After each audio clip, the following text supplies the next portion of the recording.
சாதத்தோட இந்த குழம்பு மட்டும் ஊற்றி சாப்பிட்டா போதுங்க, வேறு எதுவுமே வேணாம். ஹாய் ஃப்ரெண்ட்ஸ், இது எப்படி பண்ணலான்னு பார்க்கலாமா? இதுக்கு நான் ஒரு எலுமிச்சைப்பழம் புளி எடுத்து அதை ஒரு 5லேருந்து 10 நிமிஷம் ஊற வச்சு எடுத்திருக்கேன். இப்போ ஒரு பெரிய வெங்காயம், தக்காளி எல்லாத்தையும் கட் பண்ணி எடுத்து வச்சுக்கலாம். ஒரு 4-5 பல் பூண்டையும் நச்சு எடுத்து வச்சுக்குவோம். இப்போ ஒரு கடாயோ இல்லை மண் பாத்திரமோ எடுத்து அதுக்கு 2 டீஸ்பூன் எண்ணெயை ஊற்றி தாளிக்கிறதுக்கு சோம்பு வெந்தயமும் போட்டு தாளித்து அதோட வெங்காயம் தக்காளி எல்லாம் வதக்கி எடுத்துக்கலாம். இப்போ நல்லா இது வதங்கிறதுக்கு ஒரு 1/4 டீஸ்பூன் மஞ்சள்தூளையும் சேர்த்து நல்லா வதங்கி வந்த உடனே இப்போ கரைச்சி வச்ச புளியும் சேர்த்து ஊற்றிடலாம். இப்போ நான் புளி தண்ணியெல்லாம் ஊற்றியாச்சு. இதுக்கு குழம்பு மிளகாய் தூள் 3 டீஸ்பூன் சேர்த்துருக்கேன்.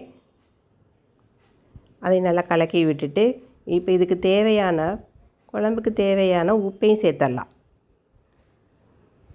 இப்போ எல்லாம் சேர்த்து நல்லா கொதி வந்த உடனே அதுக்கிடையில் நம்ம தேங்காயும் சோம்பையும் அரைச்சி எடுத்து வந்துருக்கலாம்.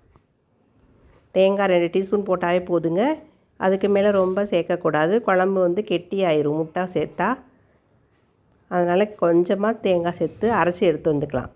இப்போ அரைச்சி வச்ச தேங்காயை இதோடு சேர்த்து ஊற்றி இப்போ நல்லா கொதி வந்த உடனே லோ ஃப்ளேமில் வச்சு இது மாதிரி வீடியோவில் காமிச்சிக்காம முட்டையை ஒரு கரண்டியில் ஊற்றி பொறுமையாக ஊற்றி எடுக்கணுங்களே. இது 5லேருந்து 10 நிமிஷம் அப்படியே ஸ்லோ ஃப்ளேம்லேயே வச்சு எடுத்தால் முட்டை குழம்பு ரெடி.